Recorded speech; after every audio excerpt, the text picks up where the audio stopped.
for joining us at the NID September 27th regular board meeting. Our president, Karen Hull, is out of town and not available, so I'll be taking over. The meeting is called to order, and please stand and join us in the Pledge of Allegiance. I pledge allegiance to the flag of the United States of America and to the republic for which it stands, one nation, under God, indivisible, with liberty and justice for all.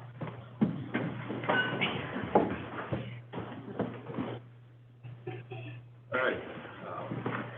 Katie, would you please have roll call, please? Division 1? Yes, here. Division 2? Here. Division 3 is absent. Division 4? Here. Division 5? Here. So today, right now, we have public comment for items that are not on the agenda. Do we have anyone who would like to address us?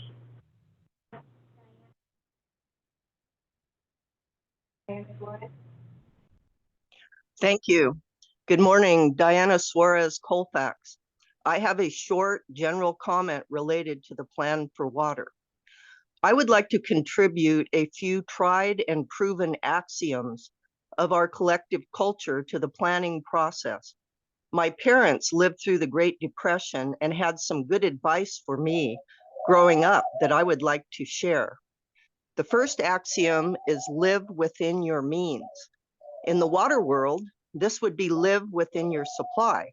You know what you can currently store, and that is your first base of relative certainty. What the weather does, whether there is a major wildfire, how the public and customers respond to drought and higher water rates are all unknowns that contribute major uncertainty to models and projections. In reality, there may be no more water available. Conservation is a conservative principle. Another helpful piece of advice I received was waste not, want not. It seems that you are on your way toward measuring the actual water used and water passed through the farm gates unused and considered wasted. Taking water from our rivers and streams that previously nurtured forests and wetlands is a privilege that must not be taken lightly. Water is life for not only agriculture, but the rest of the living earth as well. Every bit of water in nature has a purpose and a use. There is no waste in nature. Do not kill the goose that lays the golden egg. In this case, the goose is the river, and the eggs are the many uses the people have found for that water supplied and generated by the river itself. Watershed health is primary to environmental services. It is the wetlands and floodplains that can buffer drought and floods, create water storage, and fortify supply. The answers are right in front of us in nature. And finally, in regards to your aging infrastructure, a stitch in time saves 9. Thank you, Diana Suarez. Thank you, Diana. Do we have further public comment?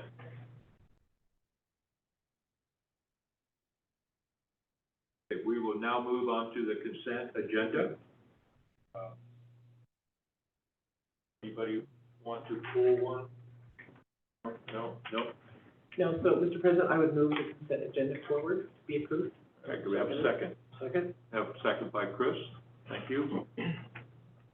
Any public comment?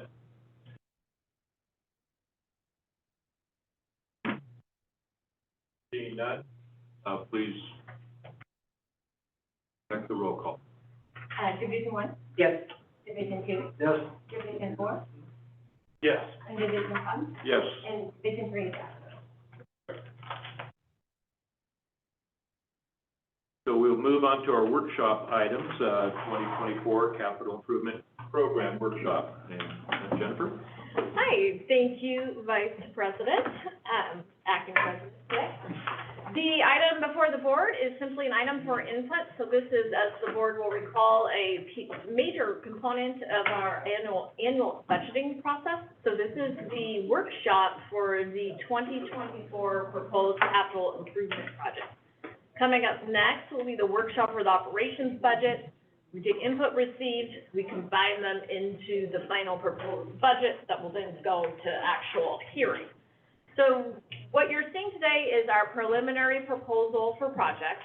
We're looking for input on the projects that we're proposing to move forward, the amount of projects we're moving forward, and then if there's anything that we are missing off of our radar that you'd like consideration taken. If you also recall, 2 years ago, we instituted a new capital improvement program, CIP process, and that consists of an evaluation. It's a multi-layer evaluation that's completed by staff that occurs prior to this packet being put together. So essentially, each one of the major stakeholders meets within internal staff. So for example, engineering will meet with maintenance, understand what their needs are for the upcoming year, things that are breaking, things that are causing heavy maintenance. Then they all propose projects, and then all of those projects, they go through a scoring system, and the scoring system is intended to allow for priority ranking for projects within the same fund. So hydro projects get ranked against hydro projects funded by the same fund, water projects likewise.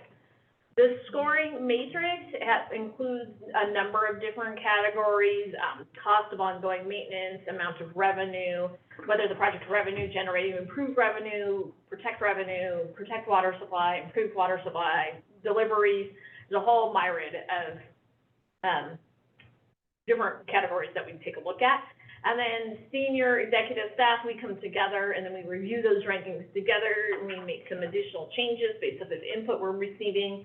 We move things around again, and then we provide this proposal to the board. But just I want to caution you, as we're going through and crunching final numbers, which we're doing right now, taking into consideration staffing, everything that we have to pay for, and capital, there will be some additional shifting of capital projects. So we may make some additional shifts as far as the actual capital program that will come forward in 2024, but that would be based off of that priorities that you're seeing today.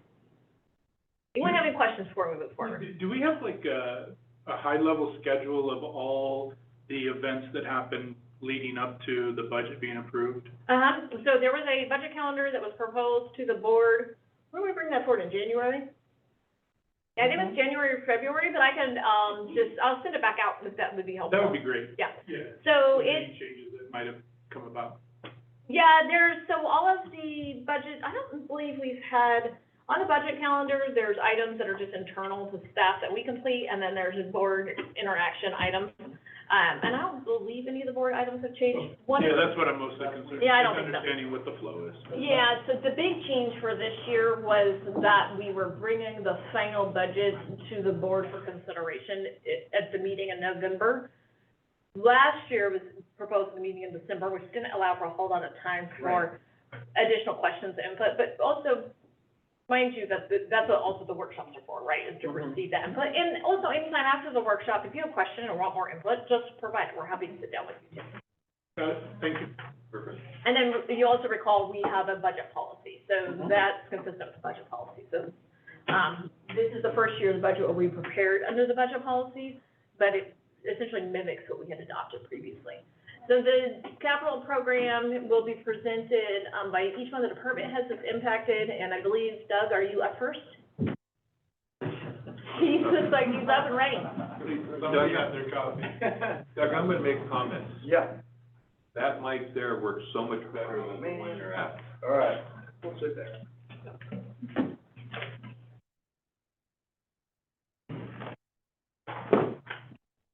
Took all the air out of Yeah, your done. hot.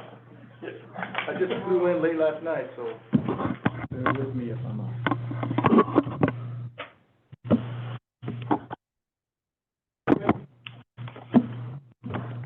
See if this thing works. Perfect. Okay, so, Jennifer mentioned this is the proposed 2024, capital improvement program that we're recommending. Engineering here, as you can see, has got about $6.8 million worth of projects. Some of those are current projects that are rolling forward, and then some of these are new ones. So, if no other questions, we'll just kind of jump right into it. So these are the, are the projects. A couple of these, just a quick highlight, the tar canal and the tar diversion. You remember we already started working on that this year in terms of some of the design. The tar canal is a big one that we'd actually start constructing next year, as well as the North Auburn treatment plant and the Combiofer siphon. Those projects are, again, ones that we're currently working on. We already have a construction contract with North Auburn, but due to the big delay times in terms of some of the electrical equipment, it's going to be pushed into next year. So they'll start here this fall, doing some of the on-site work that they can do there, some of the slabs, some of that type of work, and then next year hit the ground with all the electrical components, the VFDs and all that type of stuff. So the first one, Lake Wildwood treatment plant upgrades. We've had discussions with regards to this project before. We're just at a point where this facility needs to be updated, and so we're recommending that we move forward. We bring a consultant in and start the design of the project, which would be a full upgrade of the treatment plant out there. That would be done this coming year, so there'd be no construction at this point. It would just be design services that we'd be looking for this year, and then we would push the construction in probably at least a 2-year window. That would happen 25, 26, something to that effect. So. How much of that upgrade,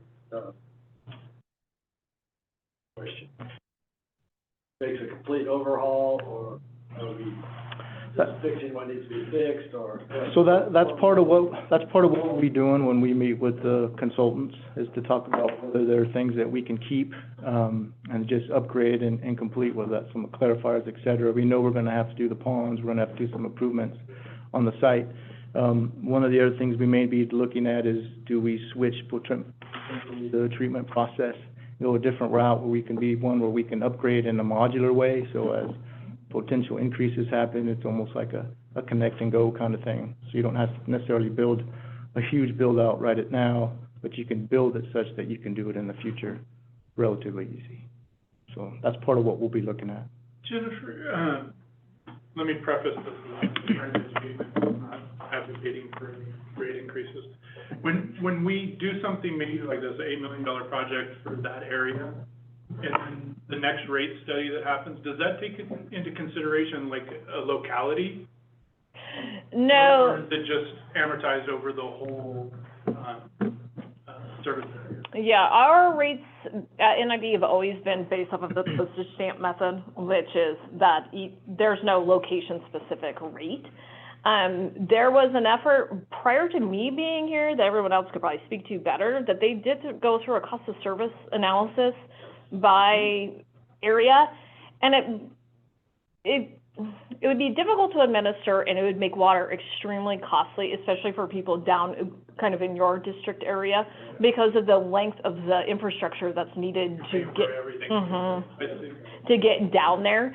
I don't know that I would recommend a postage or a rate district kind of area based on our zone, based off of our district, because there's just so many differences. You would have a ton of different zones. Okay, that's fair. In fact, during that time, did PCWA quit theirs? I think zones are helpful if you, so for example, you have entities like retail water suppliers that they purchase water from 2 different entities, and there's a very distinct cost associated with those water purchases. That lends itself to having a zoned rate system.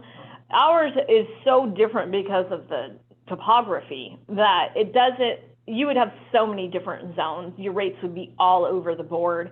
And it would be pretty cost prohibitive for people at the end of the line. So we basically just, our positioning is that everyone pays, or everyone shares the burden for the whole district. Correct. With the exception, there is a couple of areas that have, isn't there something as a pump surcharge? Yes, and this particular one, if it's treatment and capacity related, would come out of capacity. The portion, that's a good point. The portion, if it's just related to the treatment plant and repair or rehabilitation associated with the existing capacity, that gets charged to the ratepayers. Any portion that could be contributed to new capacity that is not currently being served will be funded by Fund 12, which is a different fund. Those are capacity fees, and that's paid for through new connections. I understood. Okay, thank you. So when the Cobby, pipeline was put in for $27 million, that was borne by the whole district. And what fund did that come out of? I wasn't here when Combi was constructed. The phase one? Yeah. Yeah, that was not, I don't believe we used any capacity fees on that. So it would just borne by the ratepayers. Yeah, because it serves both treated facilities as well as a bunch of raw water. Yeah. How that got broke out potentially in the So, financing nuances, I don't know. It was not a. And some of those nuances is what we'll also be working through within the next couple of weeks when we're crunching all these numbers, is making sure that we can leverage as much funding as we can, which includes the capacity fee. So you might be seeing some changes coming forward. so. Yeah. So right now it's 4 million gallons a day capacity at the Wildwood treatment plant. And you can and we're using what, 1.6 on an average? Yeah, I think that sounds about right. Is that about? Yeah, it varies year to year based on, the temperatures and whatnot, but yeah. So you can stage this and could increase it to a higher capacity if needed later on? We could, right? That's part of the study that we'll look at on how we want to do that and what you want to design for in this first phase versus the second phase. Because we've had higher rates within the facilities in previous years, but the last 8 to 10 years, the rates have been falling, right? Our demands have been decreasing. So we've got some more flexibility in terms of meeting the capacity demands of the treatment plant. So, Okay. but then you can have it where you can, yeah, and then you can look to see if, As demand. exactly, maybe we build it for 3 or 4 million again, and then, but we have the ability to bump it up another 1 million or 2 sometime down the road if demand gets us to that point or not. Yeah. Still have the Newtown Canal to work with, but. Yeah, we still have those types of limitations in terms of the facility itself, yeah. Yep. Okay, the next one is the Maben Canal, Phase 4. As some of you are probably aware, we've actually done 3 phases already. We spent about $2.8 million on this facility to this point. This was the last piece. We had originally proposed to do this several years ago, but we have postponed it. We brought it back forward. So there's a couple things going on here. Originally, part of the reason we pushed this project forward in the beginning a few years ago is because it was, we had moratorium on the facility. So it kind of back, we were using that as one of the mechanisms to move projects forward. But in addition to that, and we still have that moratorium on the facility, but in addition to that, they're so low of freeboard and undersized of the piping, and it runs through backyards, side yards, et cetera. It's very difficult for us to operate and maintain the facility. It does not take much for us to overtop it, and when it does, it goes into somebody's backyard or driveway. So there's that whole operational maintenance component that's very important. In addition to the fact that if we make these improvements as we're recommending, it would release the moratorium on that facility, which would allow for additional customers to come online too. So, sure. Some people are waiting 20 years. Yeah, is that how? Yeah, it's been a while. How many Why do people customers, sign up? sorry, Okay. how many customers do you think will eventually come when the enlarging is? Chip will have a better idea on that. Chip close operations. So thankfully, the $2.8 million we've already spent in upgrading the facility allowed us to open up major portions of that canal, and we gained another 15 to 20 customers already. But there's another block at the very end that are still waiting, and it's not a huge amount, probably 10 to 15. And this would go into that It's not. connectivity? No, currently raw water does not pay into new connections. Okay. Yeah. Yeah, it's not, they don't pay capacity, yeah. Gotcha. Hey Doug, your comment about water flow measuring device at the end of the new pipe, what is the thinking there? Yeah, that we'll be installing a partial flume at the end to just as part of our overall improvements as we make transitioning into having good measuring devices at the end of all facilities, et cetera. So we'd be adding a partial flume to be able to better. Does this dump into a waterway or back into our system, do you know? It dumps back into Wolf Creek. Yeah. Okay. Do we take it down below that? No. Yeah. So this is the discharge that Okay. that leaves the district. Any other questions on that? Okay, rough and ready pipe. Relatively small project in terms of the construction costs. It's basically to replace the outlet pipe and the structure that feeds the lower portion of the rough and ready canal. I think there's about 115 raw water customers in that facility, and it would be going in there and just basically replacing the outlet pipe and the valve and updating the measuring station there. It's a relatively small project, but one that's needed. Tar canals, we've talked about before. This is one of our larger canals. I think there's over 700 customers on this particular facility. And so there's two components, these next two. There's the tar diversion, which is the diversion in Wolf Creek. And this next year, we're proposing is to design that facility, start to get the CEQA, and the permits that we're gonna need to work in Wolf Creek, because we're gonna have to go through the process to do that, similar to like we did with Hemp Hill, in terms of permits, et cetera. So this is the diversion, and again, it's just to get going with the CEQA and the permitting and working on the design as well. We've already started. I think we had, this year's budget was for $80,000, so we started that survey work out there. So you guys are probably aware, month and a half ago, we brought that contract for service, survey work for both this one and the canal itself, yeah. And then this is the canal itself. It's almost 7,000 feet long that we're gonna be working with. So we're proposing to actually start construction in this year.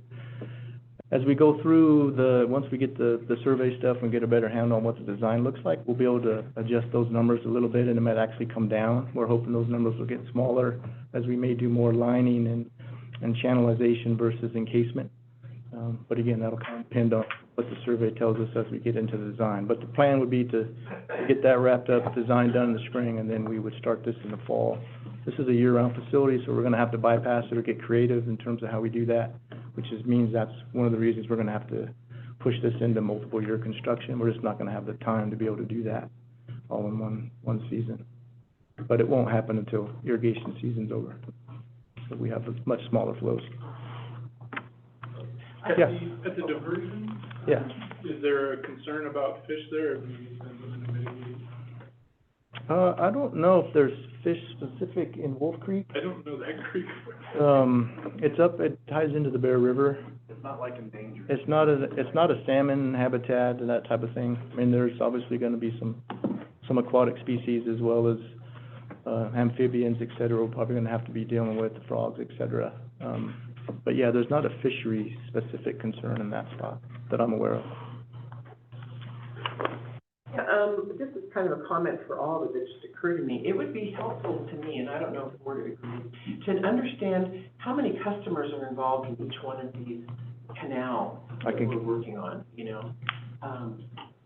There's gotta be a cost benefit thing in there, but I'm just curious, like, how many people use it? 700 on the top? Yeah, it's like 713 or something like that. 713, that's a big number. Correct. And There's in-home uses too, right? So some of those are constructed conveyance parcels, yeah, and so they're using it actually in their home, which is one of the reasons good, yeah. trying to. So it would it's just, difficult. going forward, I would be interested to know, as we do these, how many customers Okay, are on each one of these canals where we're doing these capital.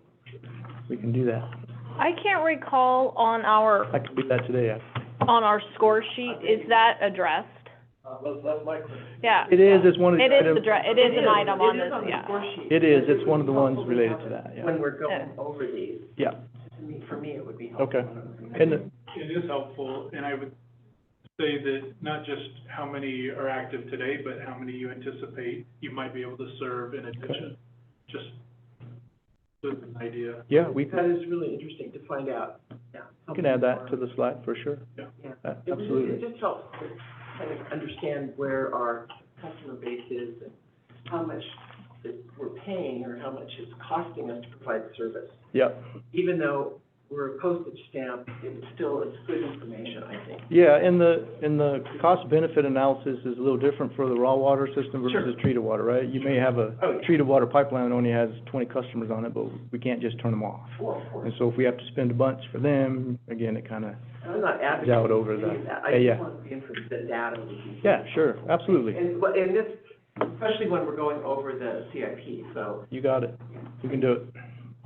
How would we measure the environmental contribution to our picture?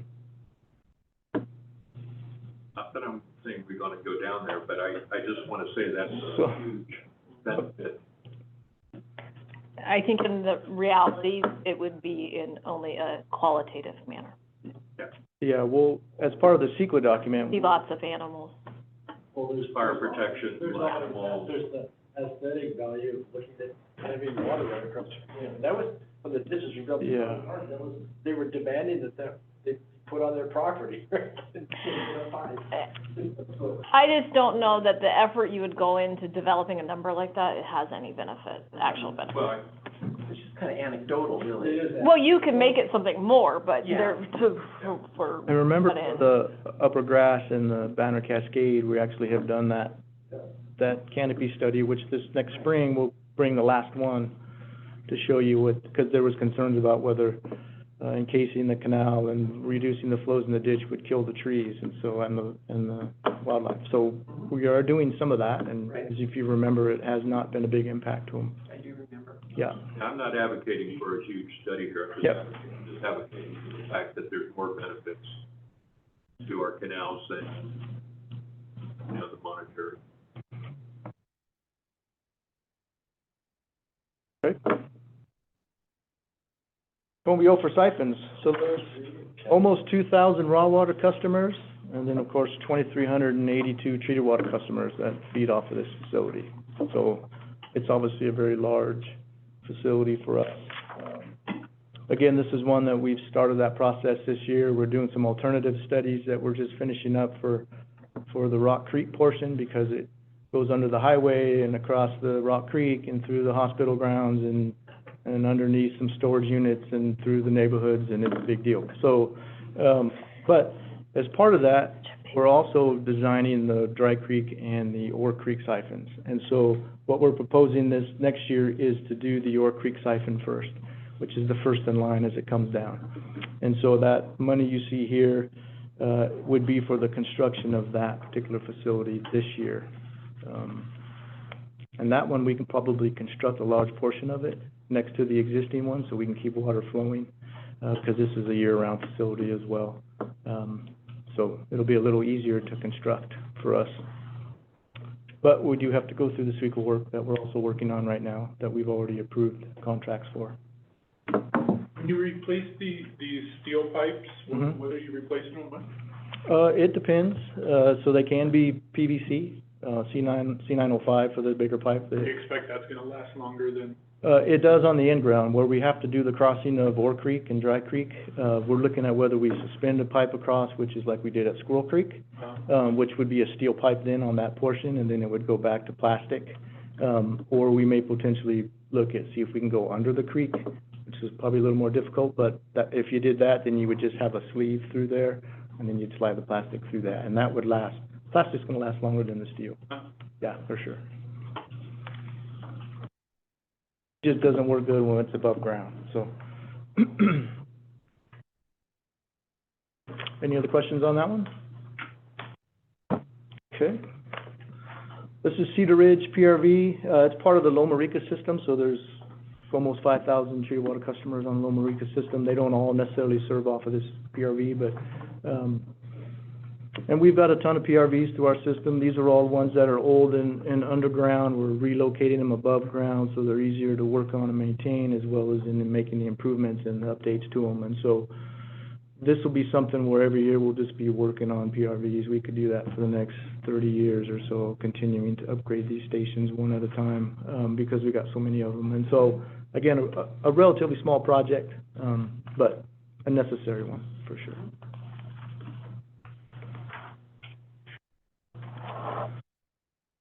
Hughes Road, this is a section let's see, on the map, you can kind of get an idea where it's at there, not too far from Ridge Road. It's an existing 20-inch steel pipe.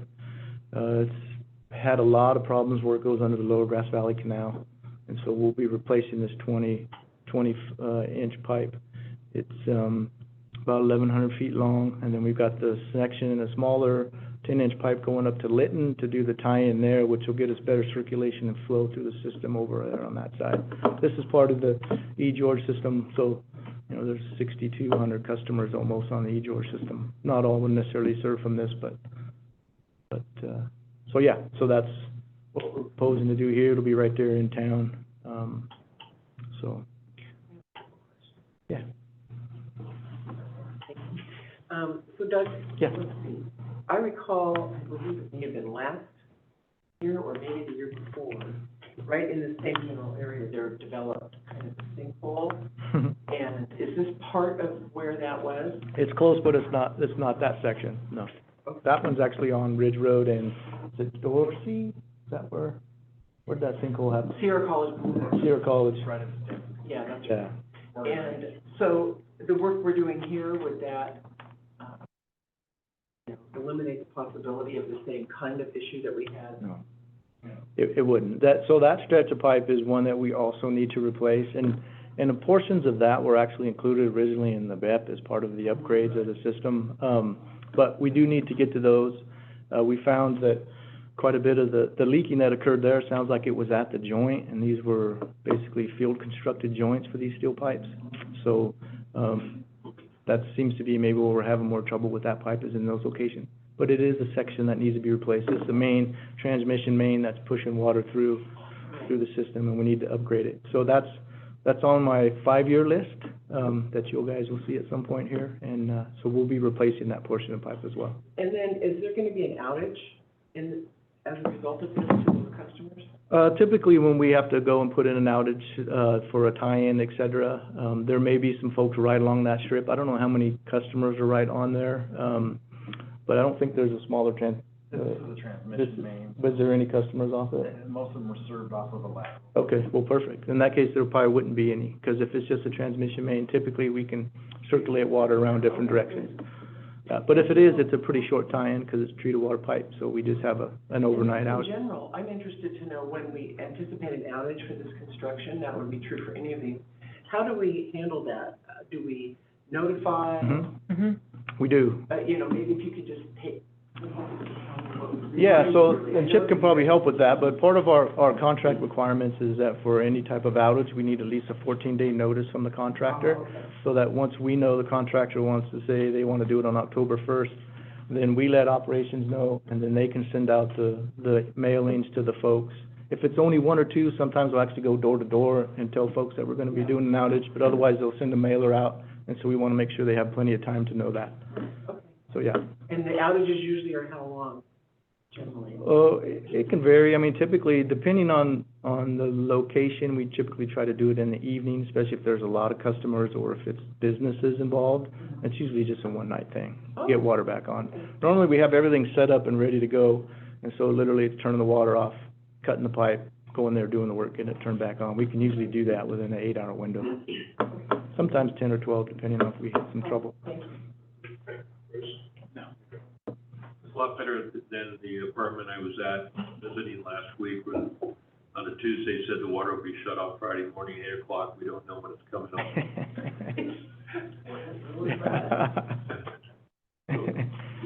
Yeah, we don't like to do that. Sometimes they run a little long just because you run into some technical difficulty while you're out there, but for the most part, we make sure all the parts are on site. Everything's bolted up as best as can, so we're ready to hit the ground when we do the actual outage.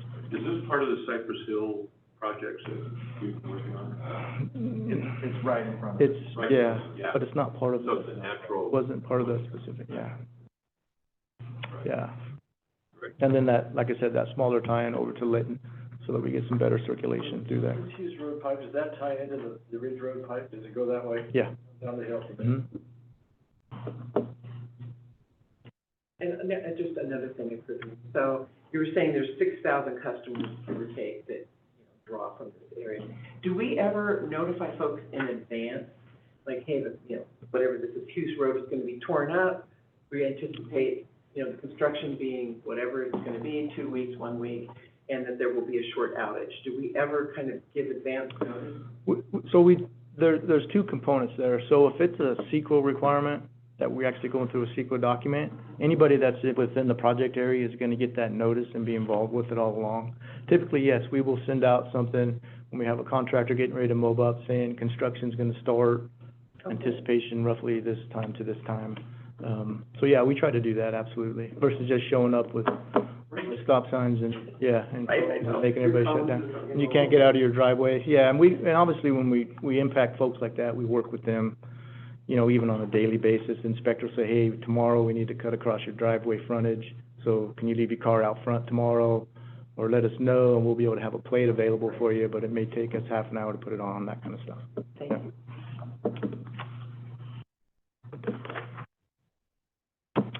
Charging stations, so this is part of the regulatory compliance component where we're gonna have electric vehicles in our fleet as we move forward. So, the plan is to start spending some money next year, and this will actually be a couple years that we'll go through and add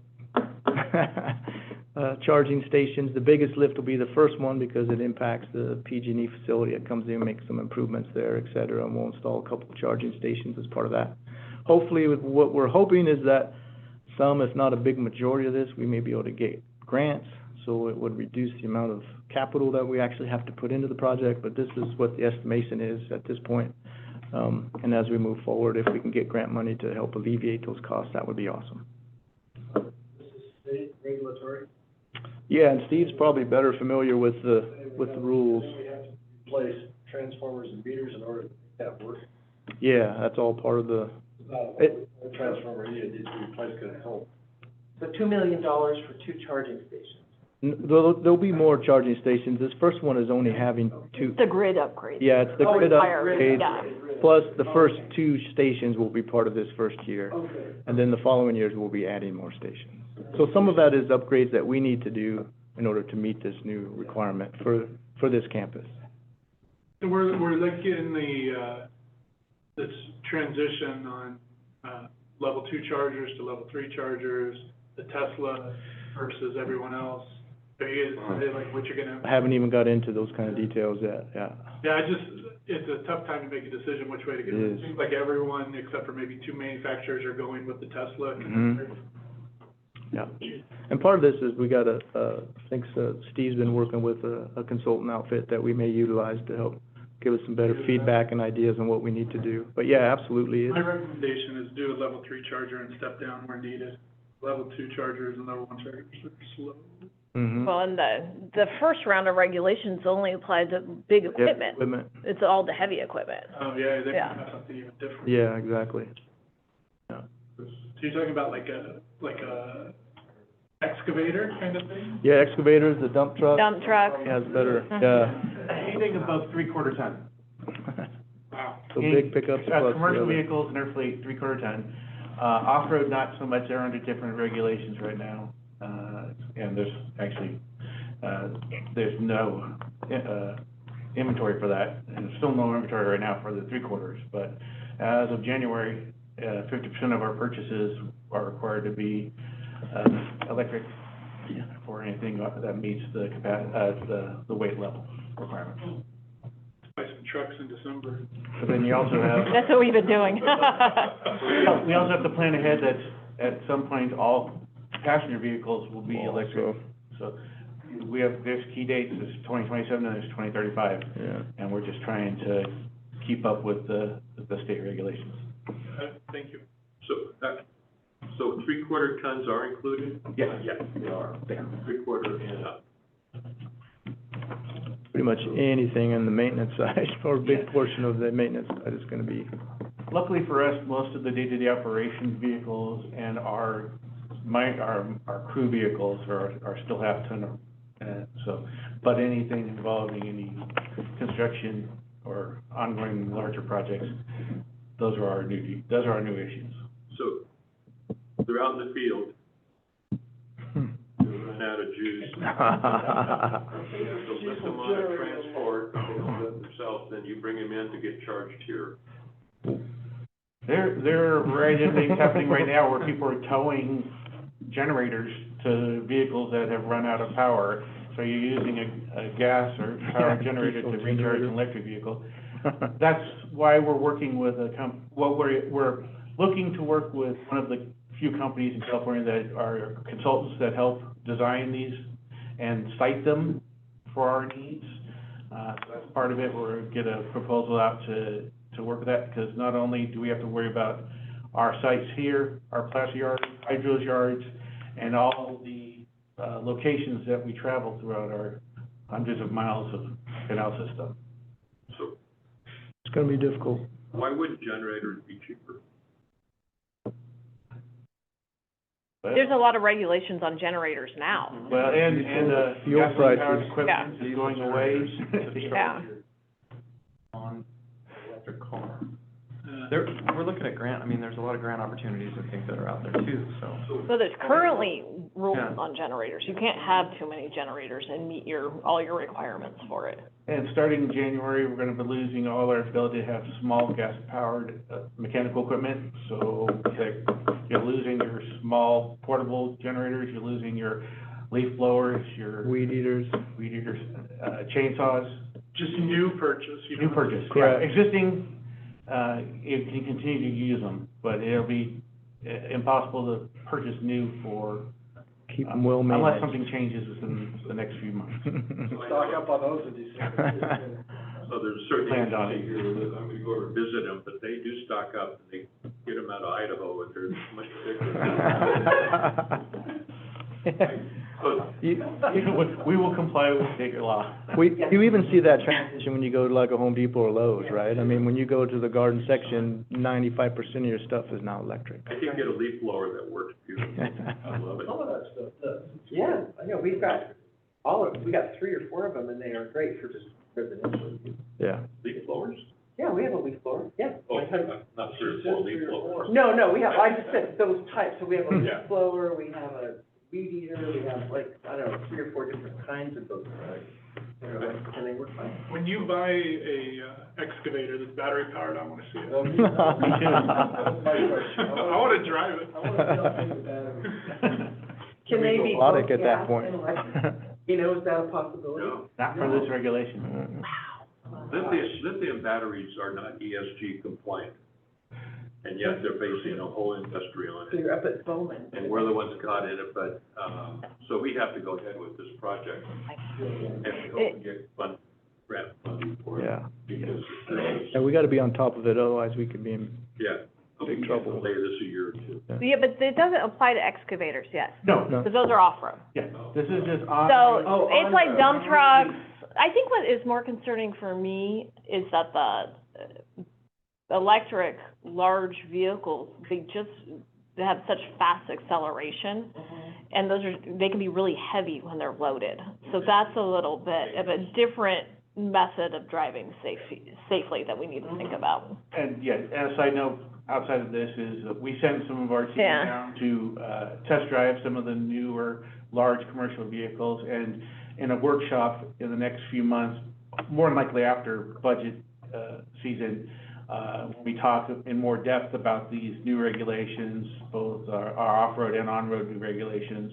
So my staff will have some anecdotal, stories about how impressive and fast some of these vehicles are, and how potentially dangerous. Yeah, because you have a loaded dump truck and you can gun it and go 0 to 60 in seconds. Yeah. Well, there's nothing downside statistic is how much juice they draw when you do that. Oh, probably. I don't know. And disposal at the end of life. Yeah. So our drivers, will they need a separate license and training? Training. Not for the regulation. Training, For sure. not required by regulation, but probably by insurance, and there's some Yeah. training with the mechanics. It's gonna be a different world. Yeah. Yeah. We can have a race, Be good. quarter mile, We could race other agencies for pink slips. make money. Transport. When they tested the Tesla S, they couldn't flip it over. Really? Yeah, That's you, so you can cool. see it on TV, it flips on its side, it's so heavy because The battery? won't go over. But- They tried to flip it, they couldn't get the car to flip, I wonder if they can do that with it. I bet you would if it's low, I would worry about a dump truck. The center of gravity is gonna go up. Yeah, The especially if Tesla, the center of gravity is almost on the ground. Yeah, if you had it loaded with concrete. Well, you also, yeah, the undercarriage of those, big rigs are batteries. It's just, The whole bottom's gonna. The whole bottom Just like the boats now. Yeah. Mm.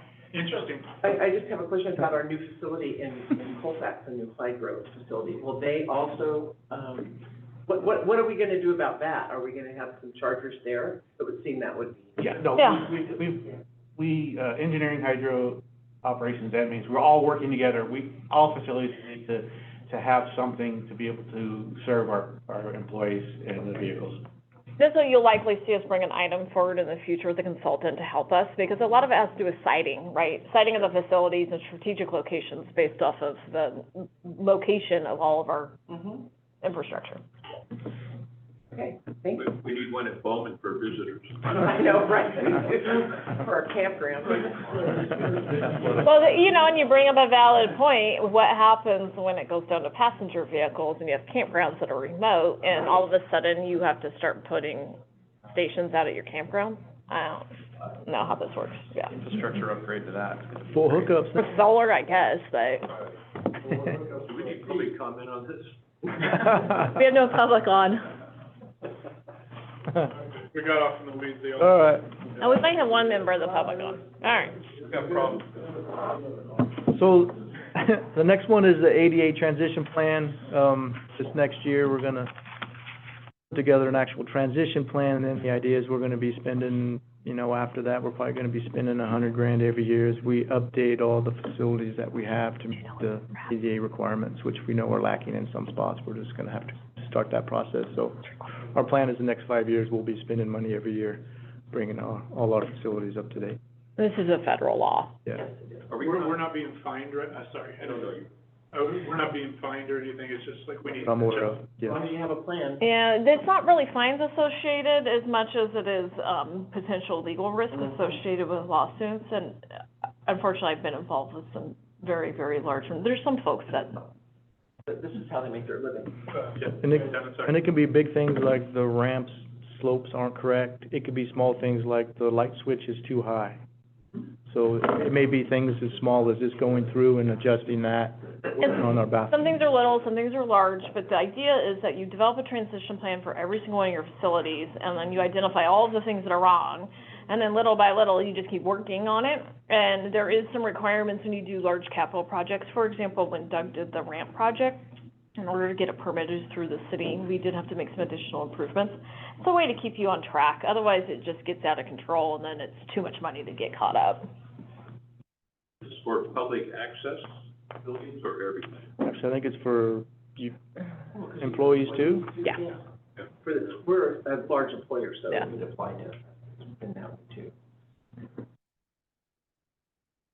Okay, two more for me here. Next one is the Grass Valley ramp. That's the ramp over, the one that goes into operations, which is also the steps. We need to replace those steps as well. We actually took a look at those underneath and they need to be replaced. So the project got a little bigger because we're gonna have to do the steps as well as the ramp in there. So, the plan again is we're having somebody start designing that this fall. We still got money in the budget from this ramp.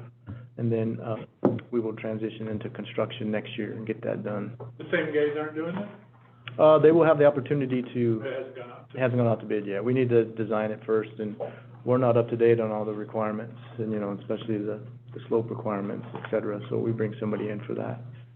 It'll likely, didn't we only have one contractor bid on this? We had two.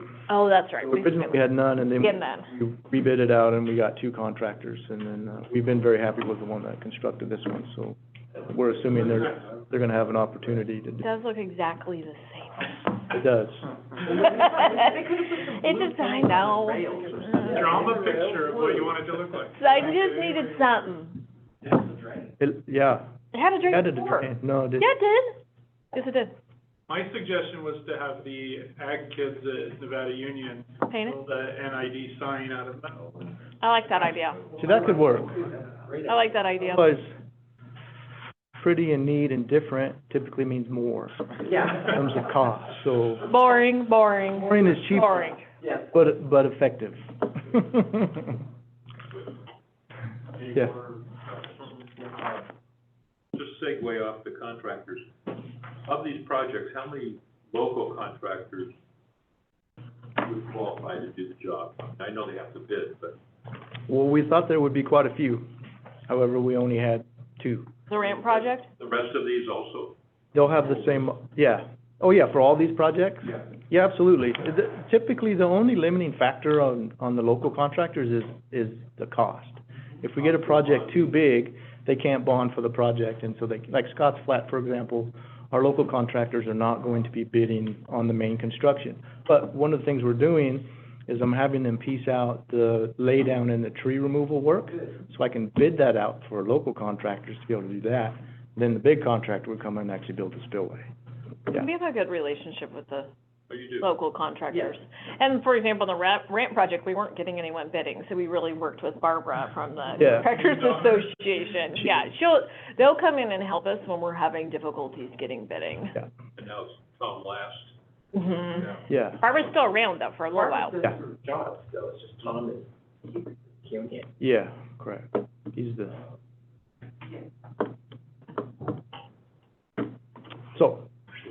So anyway, that's the plan. We'll get that thing designed, and then we'll construct that this next spring, summer, get that taken care of. Probably similar time frame to what we did this last time. Shouldn't affect the boardroom too much this time, because you guys are all coming in this side.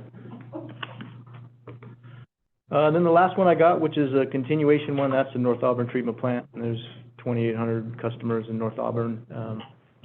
Again, this is mainly getting pushed into next year just because of delays and the VFDs and the MCCs and some of that kind of electrical equipment. But C&D Contractors was awarded the contract, local contractor. They will start out there this fall, doing some of the slab work, some other stuff, as they then wait until next year to get equipment. Excellent. And the completes when? Next year, Next yeah. And knock on wood, assuming anything doesn't get delayed any longer, we should have the facility up and running next year. Yeah. And with that, that's it for the Fund 15. Any other questions before I hand it off to Kean? Thank you. Yep.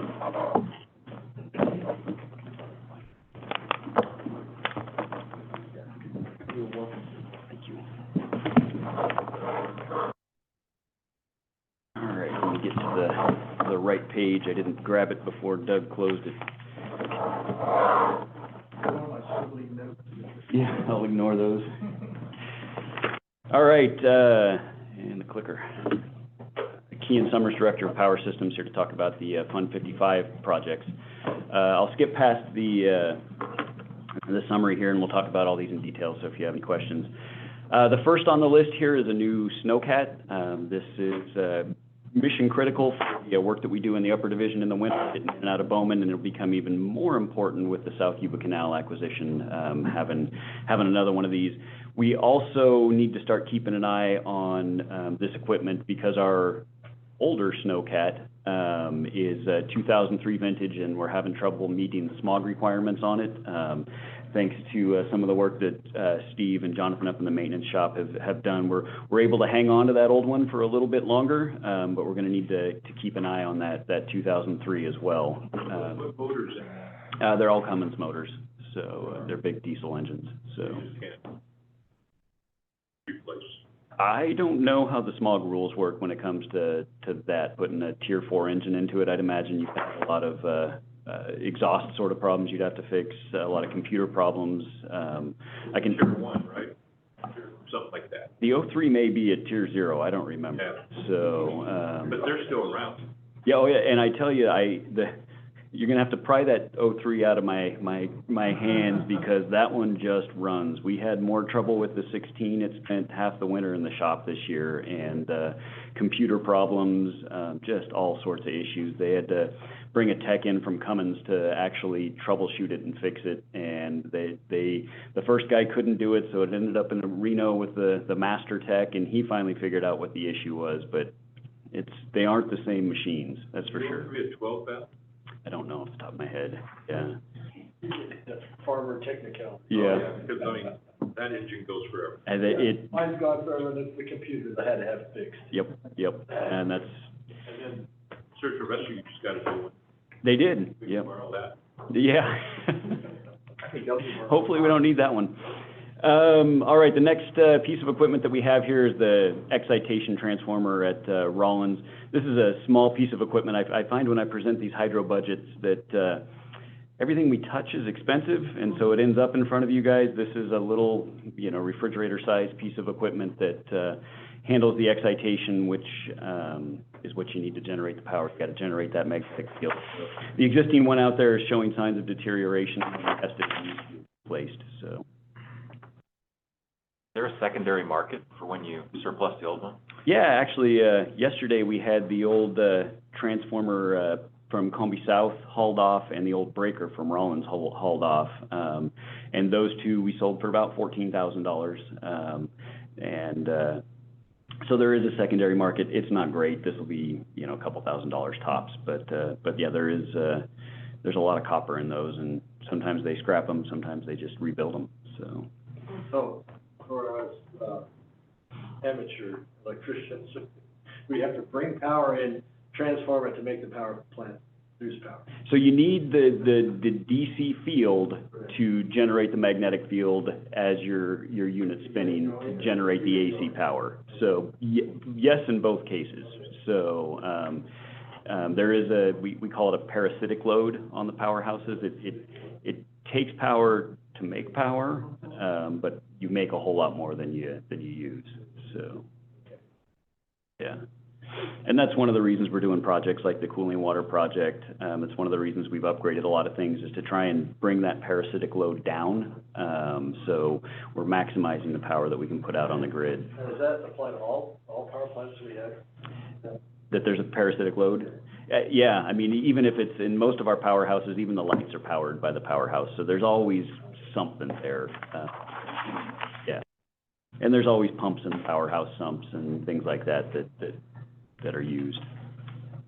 The next project here is the SCADA software upgrade. This will be a continuation project, replacing the SCADA hardware and the SCADA software. It's all about 7 years old, and with all computerized things is due for replacement. Deer Creek Powerhouse Communications upgrade. What this will do is bring in all of the SCADA reads from the canal, and then the powerhouse will bring in the generation data there so we can watch and supervise the powerhouse. I think I clicked twice there. The Bowman North Dam upstream lining improvements. This is one of those sorts of jobs that's like painting the Golden Gate Bridge. We'll be out there for the next 5 years, pulling the joints apart, resealing each one of those, and then patching the front face of the dam. This was in this year's budget. We honestly didn't get a whole lot of work done, which is kind of a blessing because there was so much water this year. The lake just didn't come down in time to get a whole lot of work done out there. So this you're going to see for the next couple of years, it's much like Doug's PRV jobs, where there's just going to be a lot of work over the next couple of years. About 100,000 each year. I'd like to keep it in that. I think that there may be some, if we find a big spall or some sort of issue that requires more, we may have to do that. But my goal is to kind of keep a steady burn rate on this, so we can just keep chipping off the project. One question on the previous two, for the communications and the SCADA. I assume that we're sizing those to support the South Utica Canal? Yes. Yep. Yeah. I have a question about the Bowman North Dam. So when I get a look at these pictures, I can't, there's all these little notes on here that I can't read with my eyes. And, but just like from a back view, it's like, this doesn't look very good.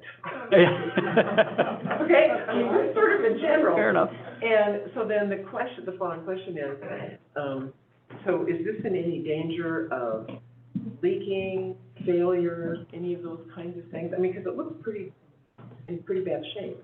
So it absolutely does leak, but all dams leak. It's just a question of how much, right? Is it in any danger of failure? No, I don't believe so. It's a concrete-faced rock-filled dam, and they're notoriously stable, right? They are extremely well constructed. The leakage will continue to go up if we don't make these sorts of repairs, but this does not keep me awake at night, so.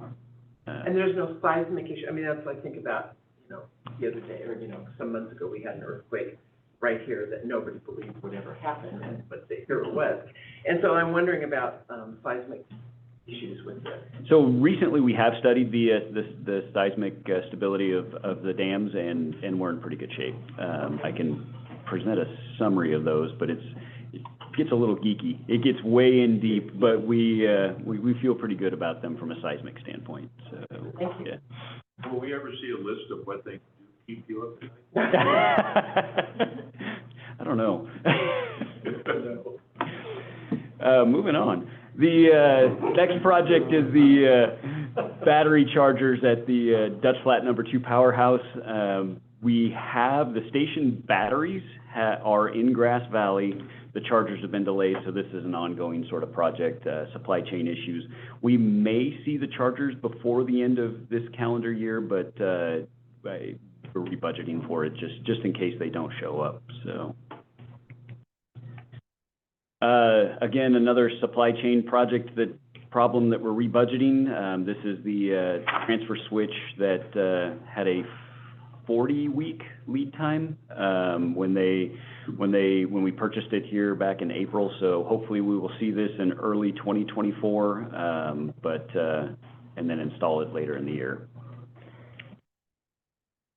Rucker Spillgate replacement. This is an ongoing project. It's gotten a bit more complicated than I had hoped from a FERC approval standpoint. FERC is really asserting their authority on any repairs and upgrades that we're trying to do. Everything from as simple as if we wanted to go seal the joints on Bowman Dam with Sikaflex, we have to get their approval to even go out and do routine sorts of work. So this will be in front of them, and hopefully we can get through it in a reasonable amount of time. Chicago Park Station batteries, this is the same as the Dutch Flat number 2. The chargers have been ordered. They are on the way, or they're scheduled for production, but the time they land is uncertain. The RTU replacement project is under design. The contractor's working on it now. I don't remember the exact schedule, but we're expecting a 30% design here real shortly. And we'll construct that next summer, next outage. Most of this actual construction work will be done with in-house staff is our hope. So what you're seeing here is cost for design and then equipment. And then the big ticket item, the Chicago Park Powerhouse refurbishment project. We talked a little bit about how we've been able to slow this one down. Based on some of our findings during the maintenance, we've improved our monitoring out there. We've improved our cleaning out there, which should help significantly, but the project still needs to occur. But what we've done is allowed ourselves to spread this out over the next 3 to 5 years, is the hope. The total cost of the project hasn't changed, but the timeline has, so. Is this the Chicago Park Rewind that we've been hearing about for years? So it's the Rewind. It's a mechanical overhaul. Again, we were chatting before the board meeting about the increased wear and tear on mechanical equipment. So it's replacing all the bushings, replacing wicket gates. It'll replace the runner, which is the piece of the equipment that spins. I'm hopeful that we can get a more efficient runner so we can make more power with less water. And then there's a transformer replacement in here as well. So it's a major overhaul. Wasn't it in the $25 million range for the whole thing? I mean, I see that only $2 million is coming in the 24 budget, but what was the total? I recall it was a big number. It's in the 16 to 20 million. 16 to 20, okay. Yeah. Thank you. But it is a once in an every 50, 60 year sort of project, so. The next project is the Rollins governor replacement. The governor's kind of the brains of the powerhouse. It's how you bring up the speed of the powerhouse, and then it's how you make sure you match the frequency of the grid. If we don't connect to the grid at exactly 60 hertz, the grid will make sure that we are going 60 hertz the second we connect, and in a catastrophic results for us if we're not going the same speed. So the governor is what controls all that. We have kind of a split of governors. The Chicago Park Dutch Flat #2 governors are this 60s vintage governor, and they're fantastic. They are all mechanical dash pots and fly balls, and they're kind of fun to watch. The newer ones are all digital governors. Rollins was built in the time when they were kind of making that transition between electrical, mechanical, and digital, and you can't buy parts for it anymore. So it's How reliable are the new digital ones versus the old? They seem to be extremely reliable. So far, everything I've heard is pretty good. Everything's built redundant, right? So there are 2 processors, there are 2 of everything that's monitoring. And in some cases on critical systems, there are 3 different units that are monitoring, and there's a voting scheme where 2 out of 3 of them have to agree that everything's good. So, so they've proven to be fairly reliable. This is the minority report.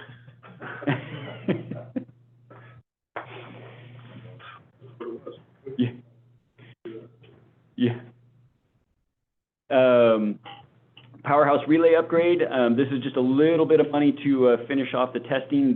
The relays at Rollins will be installed in our October outage, starting about the 15th of next month. We'll need a little bit of money to kind of button that up. There are a number of reports that have to be submitted, and so there's only about $50,000 for this job. The other big ticket item is the Scotts Flat Spillway upgrade. We're looking for about $1.5 million next year, and I'd have to defer to Doug if there are any detailed questions that you might have about that, but that's what we believe will get us through the next year of this project. Is there matching funds for these sorts of things after what happened to the spillway up north? So we are in the process of applying for some grants and federal funding for these. I don't know how that's all going to shake out, but There's grants, loan programs, we're going all in on anything we can get. And the one for DOE that we're trying to do now isn't matching, it's just a max of $5 million per project. Yeah. So we could get up to $5 million. And then there's a new loan program that just came out. They're usually low-interest federal loans. Yeah, and actually the loan program's kind of fantastic. It's got a 30-year life, plus you can defer it for 5 years after construction, and then there's another delay, so you can spread this out over almost 40 years of payment. So it's at a reasonable interest rate, so. Probably. I mean, that's one of the things, when we go through and figure out the final funding proposal, we'll bring forth a huge analysis. Bonding, pay with our cash, interest loans, whatever it is. It'll be multiple components. Yeah, a little here, a little there. Yeah. So it's very similar to what they did with irrigation districts. Fund the whole irrigation district, then put out a 40-year payback. All the programs are always just a little bit different, depending on what federal act authorized it. It's always low interest. Yeah, it seems Usually like they're low after interest. Orville, the federal government's looking to help. Yeah, much more, yeah. Yeah, and we are actively going after some of that money, so. All right. I made a point of asking Congressman Kiley's office with this. Oh, yes, definitely. He was very open to supporting any of our efforts to obtain funding. He was on site, so he saw it, so.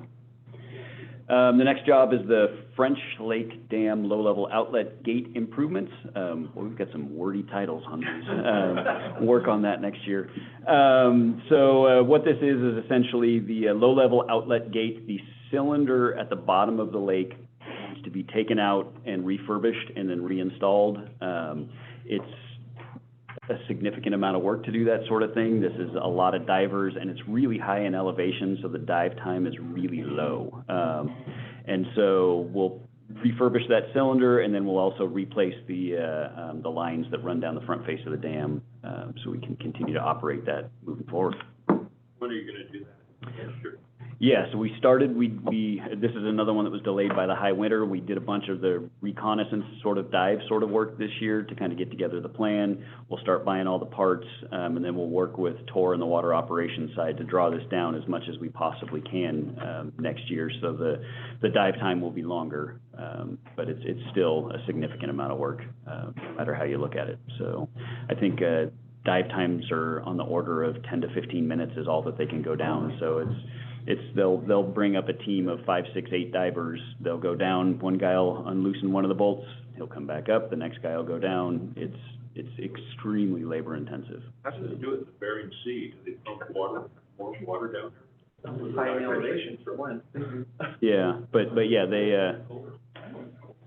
these guys actually have a little heater on their boat that they use as well. They'll pump water through, and it's a little propane heater to keep themselves warm. So, yeah. All right, and then the hydroelectric department, field office, I think, you're well aware of this one. I think that we're gonna need to look at this budget a little bit. I think there's some room to wiggle on this one. We've got some, new information coming in, but, this one, I would say, is, not final yet, so. Did you notice the typo in habit? I did until Dustin just showed me. Oh, really? That's not our goal. That is not our goal. I think that is the current state of the building. Yeah. We're, That's right, it's the current state. That's the current state. That's not the goal. yeah. This is, yeah. We're, Set the bar low. The bar is way low right now, way low. well, we're having all sorts of problems out there, but the newest update is that the sheriff's department is asked to train out there, to train their SWAT team out there. So, we've had them out there a number of times dealing with issues out there, and they've said, we'd just like to train in this building if possible. So we're partnering with local law enforcement to, it'll be an interesting. May I ask a question about this? Because, there's so much work to be done Yep. to make it habitable. And kind of in hindsight, do you still feel like this was a solid, good purchase for us as opposed to the other plan of whatever it was? Oh, the brand new building? Yeah. Oh, yeah. Yeah, that's way better. Yep. Way Well, I cheaper. figured it was, but I just was wondering, if now we've been in the weeds with it a little bit, if it. The repairs that are needed aren't more extensive than we originally thought. Oh, good. We're Yeah. within the original budget, so, yeah. We were pretty conservative going into it. And also you have to think about, the building's a pretty simple building, It is a really So- simple building. Pretty simple. simple to repair. Yep. Okay, thank you. It's, And then we have just a number of trucks and pieces of equipment. So, this is a replacement for a vehicle that was totaled. One of the 3/4-ton trucks, fortunately, we're only buying one, so we can buy a diesel truck, for this one, and it doesn't trip over that electric yet. So,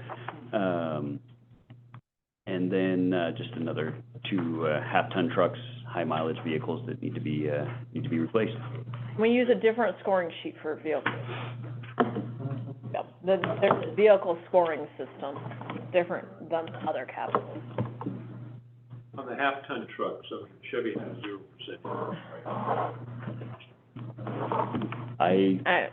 It probably doesn't apply to us, but, Just buy it out.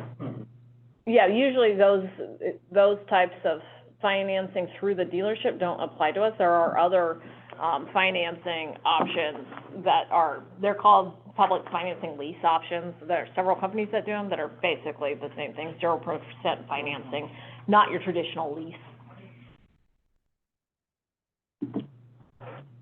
Okay, well, I'm gonna pop in here real quick. Greg Jones, Assistant General Manager for the Configuration Technology section of the CP program.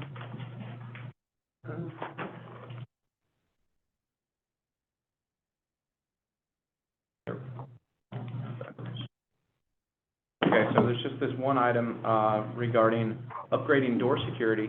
So here is an outdated, very, ancient door security systems we have with controls. Been around for quite some time. So we're just proposing that we bring forth a new platform, for all of our door securities, both at this building, hydroelectric, rec, operations, all of our security systems that we need to get into through the doors. We had a meeting just the other day amongst, operations, hydroelectric, and maintenance. I think we're coming forth on an idea. We'll probably stick with the existing hardware system, the Johnson Controls, as opposed to completely removing. But we're still analyzing, and we'll come back to it. Once we identify the final, design, we'll be moving forward with that, but I think we're gonna be well within our budgetary constraints. Any questions? This is only 56. Priority score? Yeah. Yeah, they're kind of all over, but yeah. It's important, you know, it's not something, for sure, it's something that they are working, we're outside of the realm of maintenance on them though at this point. So we do need to adjust and amend the current process, you know, that you can do anything from biometrics to just general card security to key lock, right? And so we're just assessing them all, making sure that we have a program that in the future will be supported for upgrades and be able to do further security analysis and further biometrics if we had to over the next 10 years. You know, we don't know what the future holds, but we want to get to a place where we're baseline able to jump in and do more if we had to in the future. So, Greg, I have a question about, and just in general, about our information technology. That I thought that we had, and maybe it's a different thing, but that we were sorely behind in a lot of our internet security and those kinds of things. Is that not this part of this department? yeah, no, it is IT, but we've upgraded quite a bit since the breach that we had. Yeah.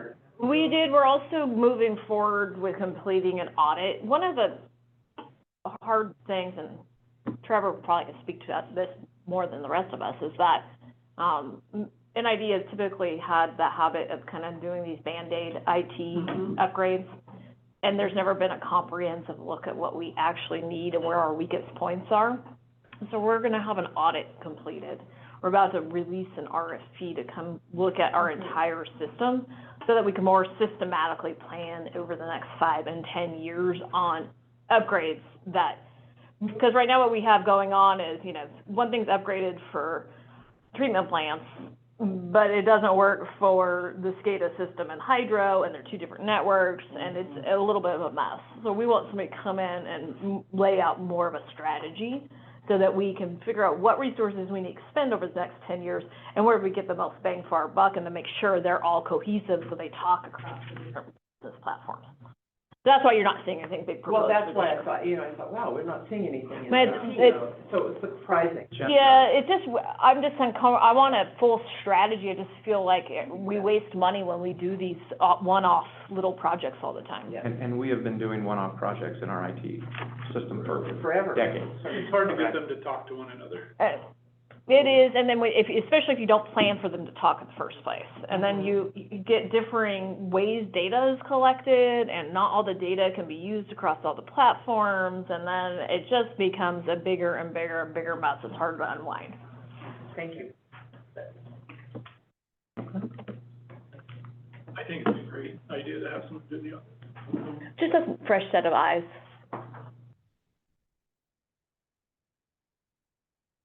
Morning, Steve Prosser, Maintenance Department, so primarily vehicle replacement, but we do have a couple larger projects we're proposing. The first is roof replacement for this building. This building currently is flat roof with a rubber-lined flat roof. That's the building we're in right now.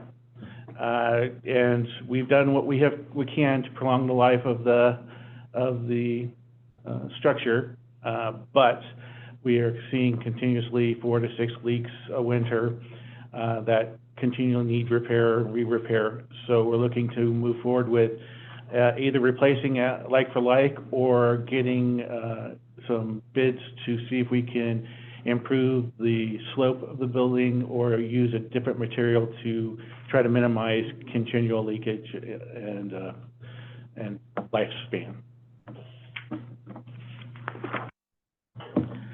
Second thing is we're looking to replace one of our 2 vehicle lifts, not only primarily due to the increase in weight that we're seeing in the newer vehicles that the district is purchasing. They exceed our current lift, and it would increase employee safety to have a higher capacity lift rather than having them on jack stands or other types of equipment. We're looking to surplus or trade in the existing lift for the newer, higher capacity lift. Truck replacement, just a half-ton truck for supervisors. It's an aging asset that we'd replace and surplus. 2 tow behind air compressors that we use both in the Grass Valley Yard and Placer Yard. They're Tier 3 units, looking to bring them forward, improve, upgrade, and increase our ability to be in compliance with our emissions for these larger motorized pieces of equipment that are not off-road or on-road equipment, but still a different category that has its own standards that we need to meet each year. These are Tier 3. Mm-hmm. Tier 4. Yes. Steve, I'm curious, so is there, piggyback off of Dustin, is there a secondary market for reselling these? Yes. To recoup some of this? Even our Tier 0, even the ones that you cannot resell in California, there is a secondary market, both out of state and other neighboring countries that like to purchase our surplus vehicles to offset their utility equipment. We try to sell anything we can Yes. to anybody. I assume so, but I bet, that trying to sell it and then having a market for it. No, we'll even go to Craigslist. Yeah. Auction, let me know. That's nice having market.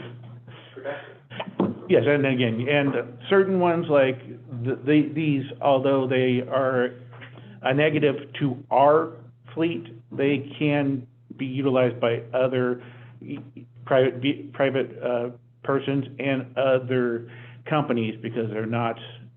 It's not illegal to resell in this state. Same regulatory. Like a Tier 0 would. Yeah. Another half-ton pickup for maintenance. Again, it's replacing an aging asset that will go into surplus and be auctioned.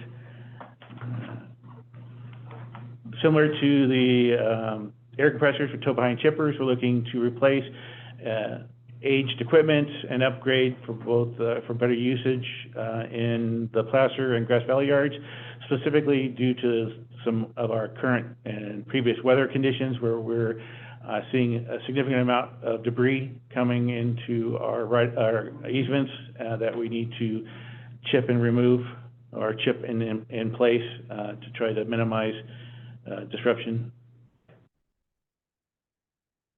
Another vehicle for, again, this is a half-ton pickup truck, replacing existing, but we're downsizing. The existing asset is a 3/4 ton.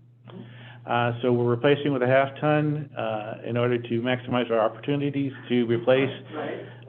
And again, Dustin wrote that. and the existing asset will be surplused. Right. Skip loader, again, this is an opportunity for us to replace an existing piece of equipment or grader with a less costly piece of equipment that will satisfy the job requirements. Right now we have a grader that we use primarily for road improvements during snow conditions. And so to replace that would be about $600,000, where we can buy a new skip loader for $140,000 and utilize it for the same purpose. Again, the existing grader will be surplused in auction. It is an older asset, so it would be one of those that another agency out of the state or country would be more than interested to have.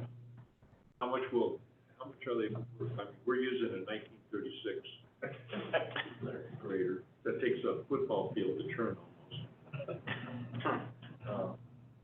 I haven't looked at, Can't sell this one locally. no, actually, we cannot sell this one in California. Excavator, again, this is a tier 0 unit. We're replacing an existing asset. We'll surplus it. On some of the off-road equipment, we will either trade it in or send to auction, whichever one gets us a better rate of return. And our last piece of equipment is a forklift, again, tier 0, placing an aged unit, and again, trade-in or surplus. Kind of a discussion with, about the Hydro Snowcat. There, you can maintain and keep equipment that's out of compliance based on a formula and a model that shows a level of modeled emissions that a fleet can have. So we can keep a lower tiered piece of equipment, but we'd have to massage the numbers in purchasing other pieces of equipment to keep the ones that have a higher priority. So getting rid of these tier 0s gives us opportunity to keep ones that are just barely out of compliance or going to be out of compliance, like the Snowcat 2003 is either a tier 1 or tier 2 Snowcat. So getting rid of some tier 0s allows us to extend the life of that in our fleet. So it's a juggling act for all of our pieces of equipment. They give us an emissions cap, and each year the fleet department determines which vehicles need to be replaced so that we stay under that cap, the ever-changing cap each year as it shrinks up to and including wanting all to be the most current tier standard. The new forklifts have to be propane, or you still buy diesel or gas? I believe we can still buy diesel for those. Again, it's an off-road requirement. We can still buy them, and I don't think the propane requirement is in it yet. But I will get back to you on that, because I'll check with fleet. You don't need to, I was just curious. And there's no government program to kick in money like they have for ag. No, not for this type of equipment. There are programs for commercial fleets and governmental fleets for vehicle, passenger transport and cargo transport that there is funding for, but not for our type of activities. Cargo transport. Yeah. It is for, yeah. Doesn't qualify. Doesn't qualify. Okay. That's it for maintenance. Thank you. Thank you.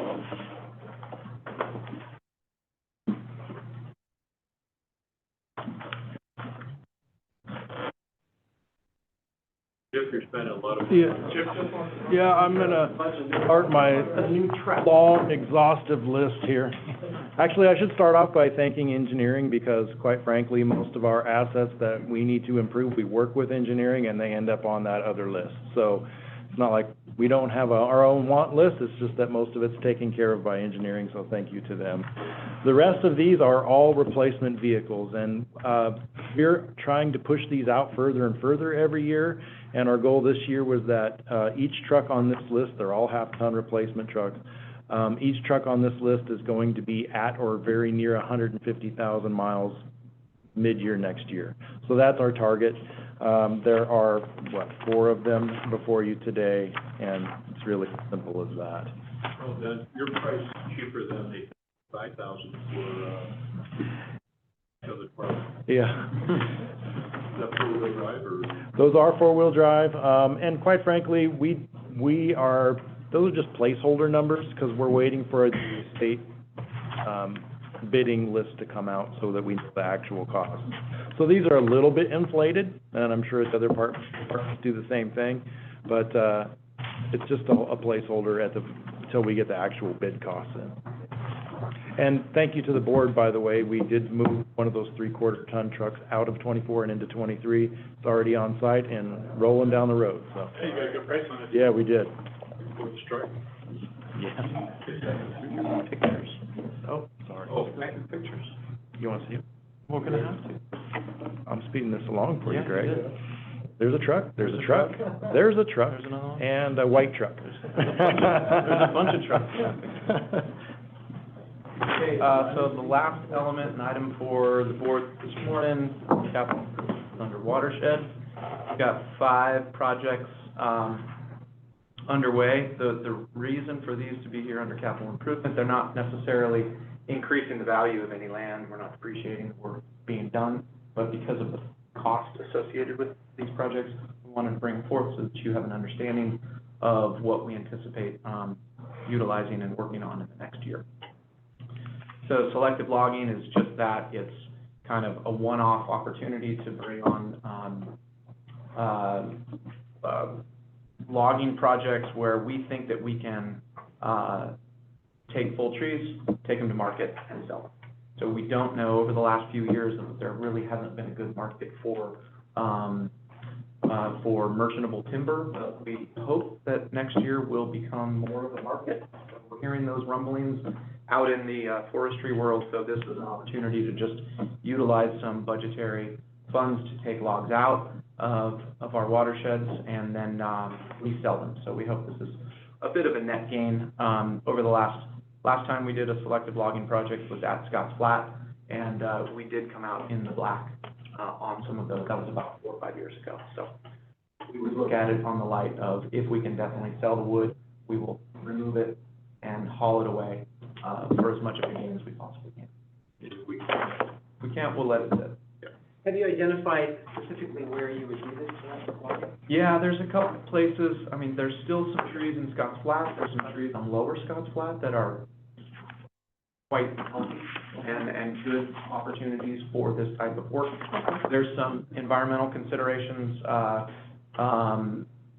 next to the water that we'd have to think about in terms of environmental work. But Well, then there's the road, and what damage we might do with that road. yeah, so all of those things take place, right, when we think about this. Does Sierra Pacific ever buy this from you? So we've China is one opportunity. Sierra Pacific has bought logs from us in the past. They have so much of their own property. Right. They have a lot, through the years. They log their own property? Yeah. The big fires on their properties, they've basically shut the market out for everybody because they've had enough on their own. They can't support the additional capacity of green trees, so they take the dead trees out, the burned trees. So we're hoping that those have all maybe gone through the cycle in the last few years, which is why we're thinking maybe there's a market, but we won't know until Yeah, it's been hard lately. or this The spring. retail price is high enough. Yeah, for sure. Again, sort of hazard fuels. This is, again, just sort of as we go, we find projects. They could be like the folks up in Cascade Shores along the back end of Lake Lane, to projects over on Pasquale Road. They could be a hazard tree that's at next door to a private property owner that they call us and say, hey, you've got a standing dead trees over here. So it's a sort of opportunistic, and we just like to keep the budget in there so that we have enough to hire the local contractors that can fell the trees at the right spot. We typically chip or buck and leave the material on site. That's what this is. Bear River Wildfire Recovery Project. Most of this work is encompassed under a grant from the Sierra Nevada Conservancy that we received, and we started working on that grant last year. It'll go into next year, so it's really finalizing about another 150 acres of fuel reduction, kind of getting rid of standing dead trees in areas and just creating more of a habitat in that burned zone. So that's really what that is. We anticipate being done next year in that area. We're working sort of south of the Taylor Crossing area that you see here in the picture. We've got about 2 large parcels, about 90 acres each, that we're working in. Do we ever do any efforts at reforestation or replanting some of this? Yeah, we're actually going to look into that replanting. As a matter of fact, up in the watershed office right now, there are seeds being germinated currently that we have collected over the last 5 years. honestly, of, seeds throughout this region. And so that we're gonna utilize those seeds and plant those. There's probably about 1 million of those, and we think that we're going to replant all of those, kind of spread them out, and a quarter of them will take, perhaps. So we're anticipating doing that next year. And we're doing our own propagation. Yeah, it's actually in an office right now. Under cardboard, it's, yeah. Quite a few abandoned greenhouses and high tunnels around here. Yeah. We don't have any use. Yeah. Sounds like a good PR opportunity. Yeah, maybe the master gardeners will do it. I mean, it's tricky stuff. Yeah, well, we're keeping them alive. I mean, they're dormant at the moment, so they're just kind of sitting in the world. But they're being sprayed, and we're kind of keeping them alive at the moment. So we anticipate that they'll start to germinate and we'll get them out in the field. So these are all native to that Yeah, area? they're all native to this area, and we're anticipating, you know, you overstock and a quarter of them or less will actually take. We don't anticipate going and watering them. We're gonna plant them at the right time, so. Any other agency doing this type of work out there? Or they just kind of let it go? That I don't know off the top of my head. You know, I don't know what PCWA is doing in the mosquito fire zone, or EID might be doing in the Caldor. I'm anticipating that they probably are doing some form of reseeding. They're definitely clearing and getting rid of hazard trees as they go. And in the Bear River watershed, anybody else, our neighbors doing any work?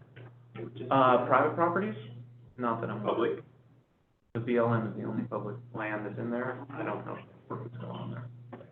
So.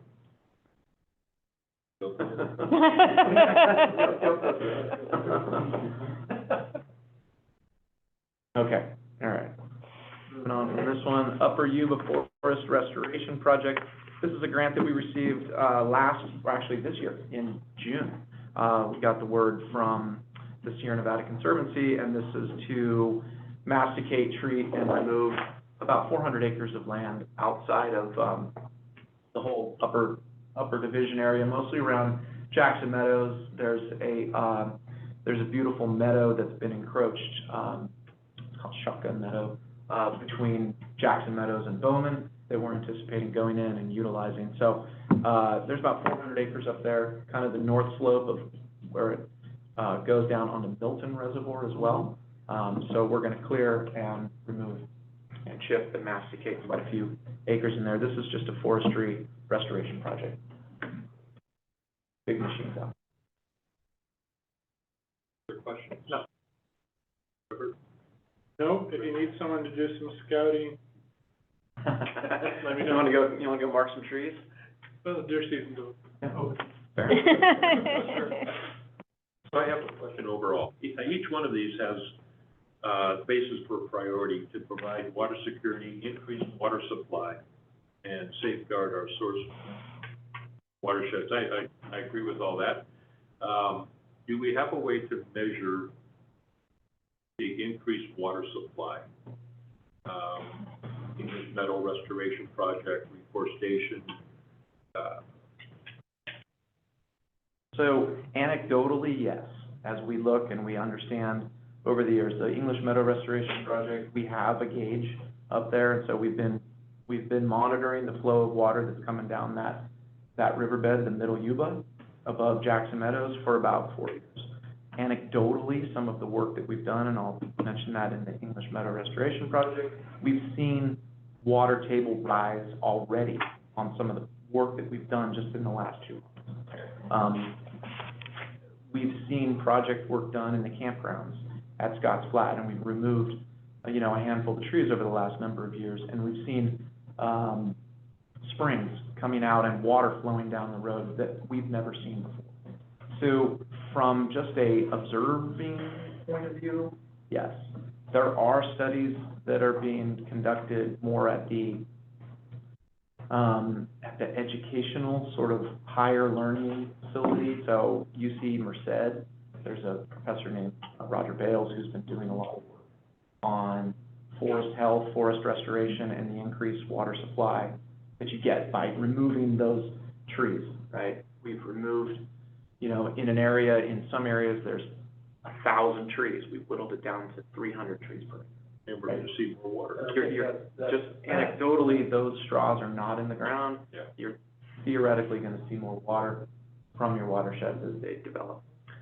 We don't have, besides that gauge on English Meadow project, we don't really have a solid way to gauge every tree that we remove or take care of and figure out exactly how much water that we are, not producing, but allowing to then flow into our system for further use. I mean, I would think, yeah, anecdotally, it's happening. Right. But to get something definite, quantified, amount of water, when it's being released or added to the watershed. The English Meadow, Is there a way to do that? the English Meadow project is gonna be our closest. Once that's complete, and once we start seeing a few years' worth of data from the data we've already created over the last few years, pre-project and post-project, I think we'll be able to source that data and try to best, identify the money spent, the work done, and the output. Well, and that's my thinking, feeling about this, the cost-benefit ratio.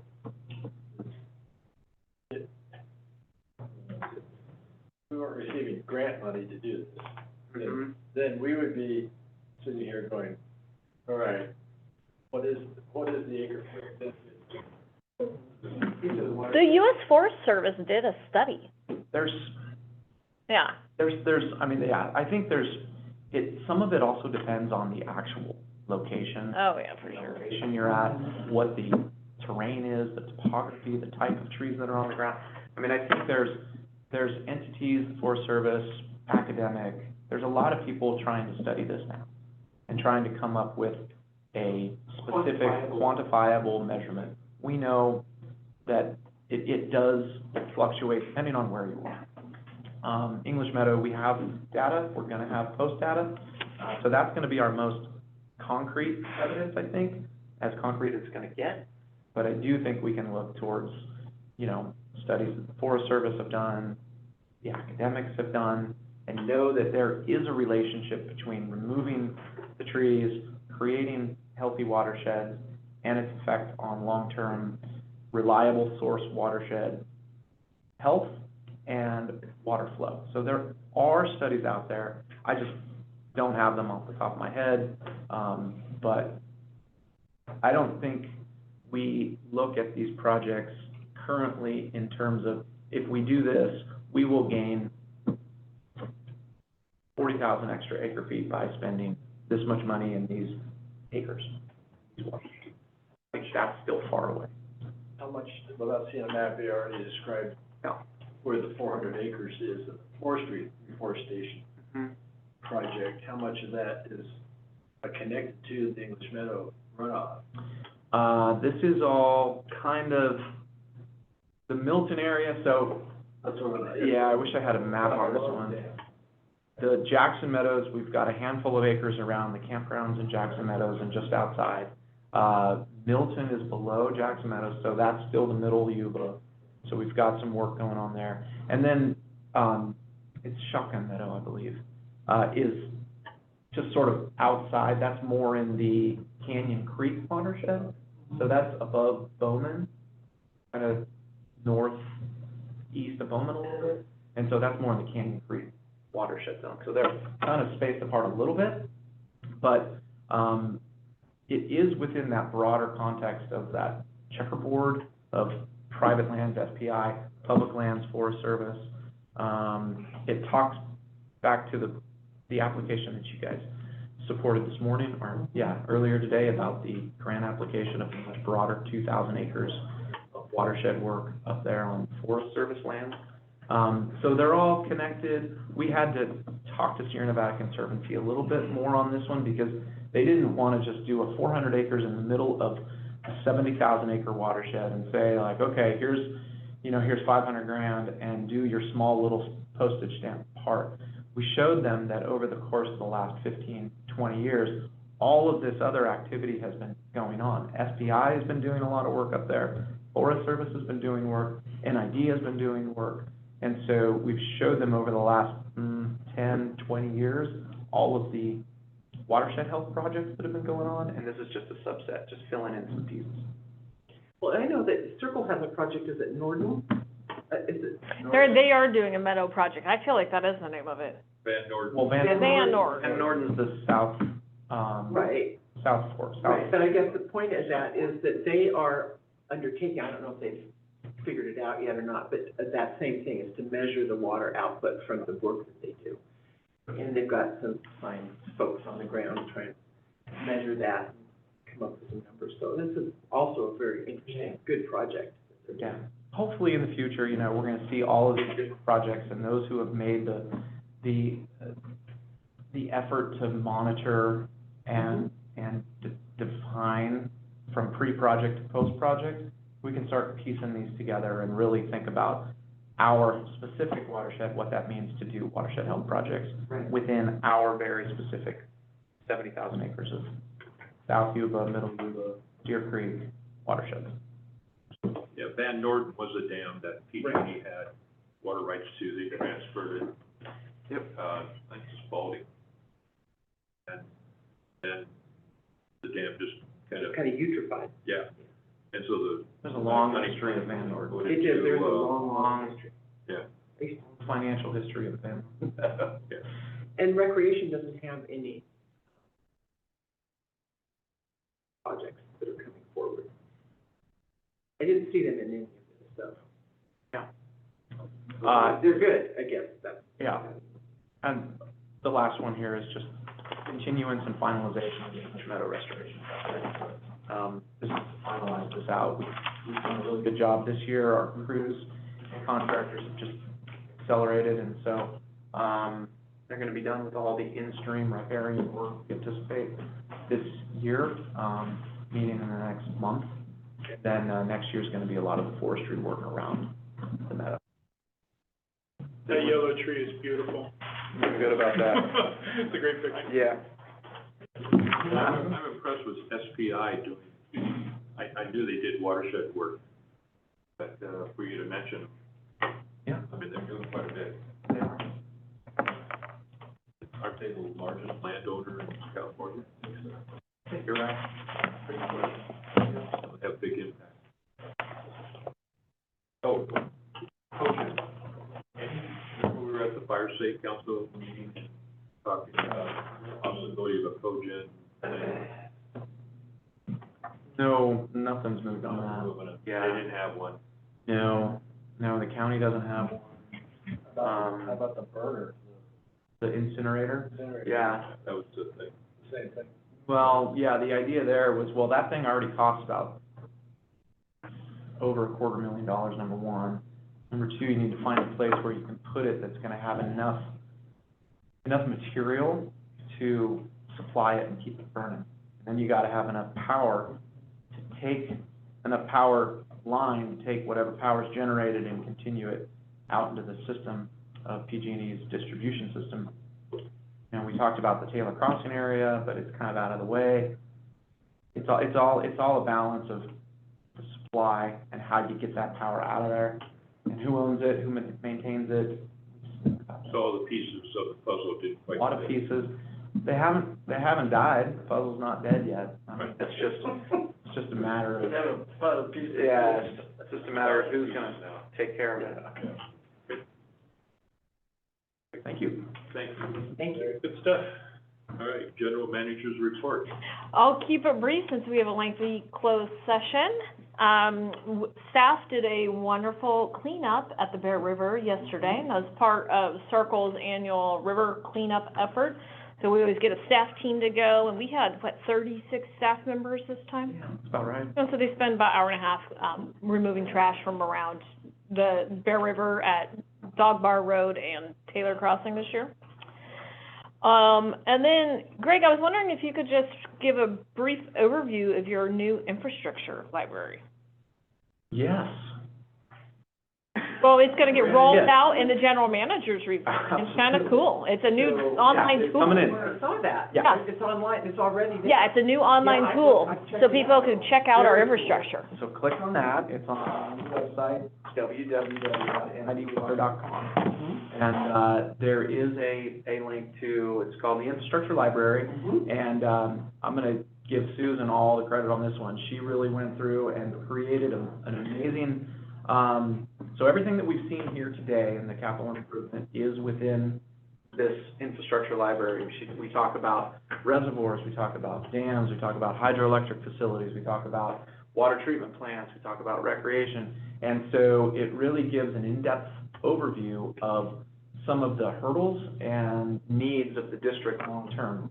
This is really a conversation that we want to start within the community as we look towards rates, as we look towards the need of finances here, that infrastructure is not an insignificant hurdle that we have to complete over the next 50 years, right? And so, it's part and parcel with a new sort of outreach promotion that we want to bring folks in to talk about the infrastructure, what it is, why we need it, why everybody needs it, and what, it's a lot of unseen infrastructure.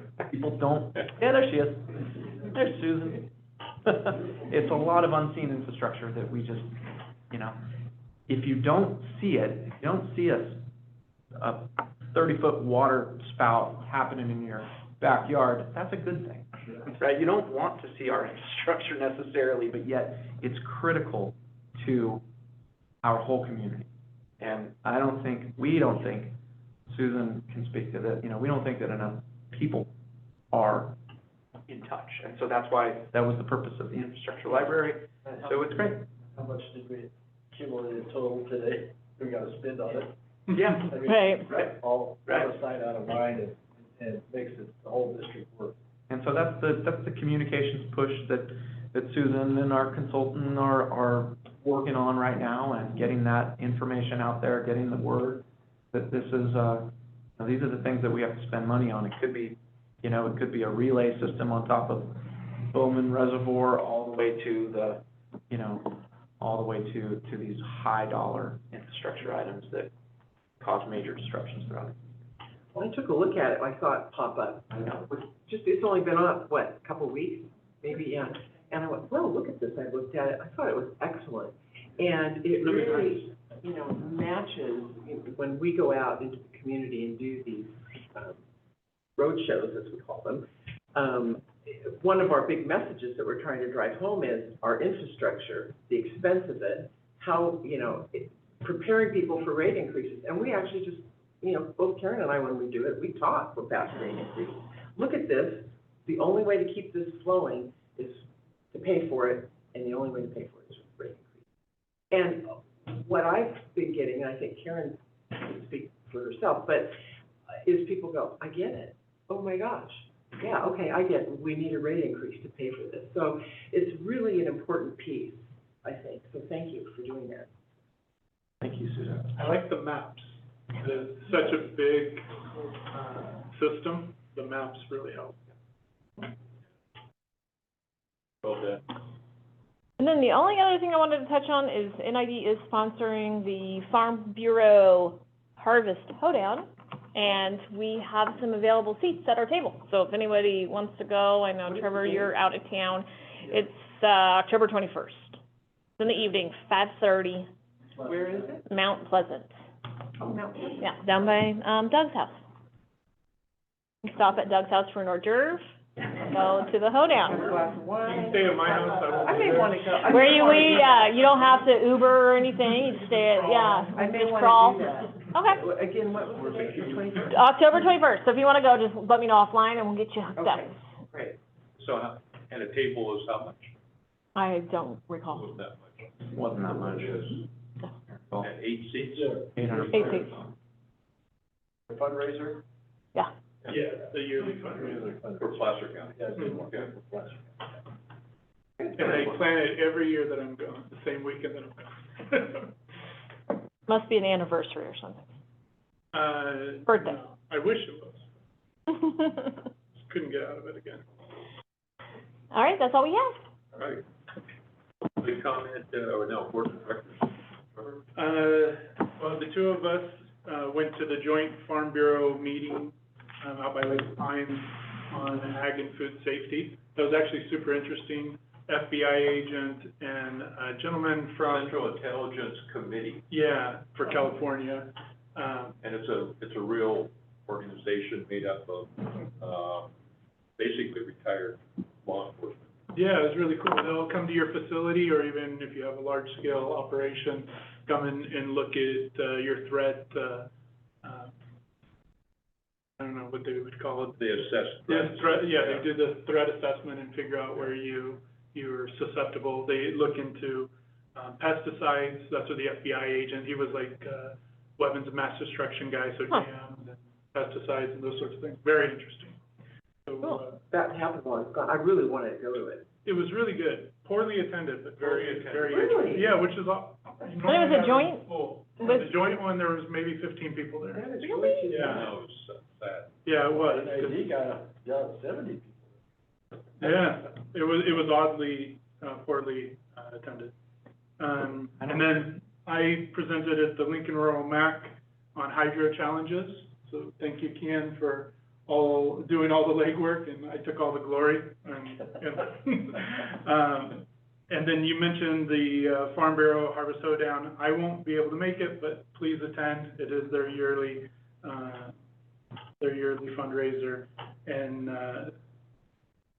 Placer RCD is doing a cover crop workshop on the 10th. That I've gone to similar ones, very good. And the Farm Bureau, barn, it's not Farm Bureau, it's, a different organization, but it's a farm and barn tour in Placer County is on the 8th. Self-guided.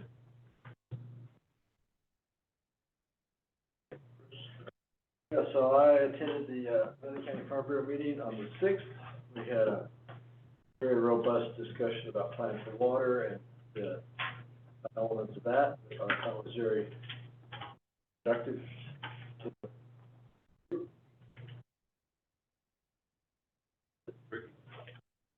Yeah, I too participated in the circle cleanup, and our group does the lower Yuba with the fly fishing folks, and that was amazing. Huge, I can't even describe how many thousands of pounds just our group did. It was pretty good, outstanding. I've been, attending various community meetings, mostly with around the mine issue, and a few constituent issues. Greg, thank you for helping me out with those. I've got another one that we'll talk about later. But, yeah. With you for now. Thank you. So I'd like to add one thing about, Trevor, when we were at that meeting for security. There's a thing called smart water, and it's kind of a DNA. You can take one drop, put it on a piece of equipment, and if the county sheriff has the tool, so we need to, if she'll do it, they can identify who it belongs to. One little drop, in a certain place, on big equipment, small equipment, whatever. But in Butte County, where they use it, the theft has gone way down. So it's a very usable tool. I was kind of impressed with those guys. But one thing I didn't like, if you suffer a hacking or thing, don't call them unless it's over $200,000. They just don't have the bandwidth. Right. All makes sense. So that kind of just opens the door for everybody, doesn't it? Talked at the Grass Valley Chamber of Commerce and via Zoom about kind of a yearly thing. So we talked about all the different infrastructure projects and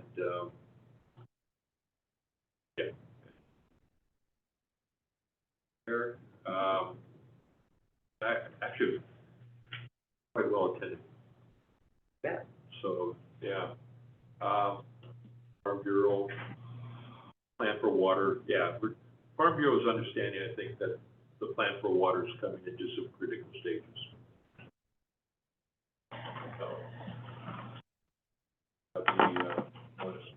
So we're going to, before we close the session, we're going to have public comment on items to be considered in closed session. Are there any? No public left. No. Okay, so we're going to close this session and take how many, 5-10 minutes break? Yeah, we'll take a break, and I don't believe we expect any report out. Do you expect one? You do? On which one? Well, just a moment. Item I, 9AI. That was already denied, Okay. So 9/20. we do expect a report, and we are now closed on the session to return in 10 minutes.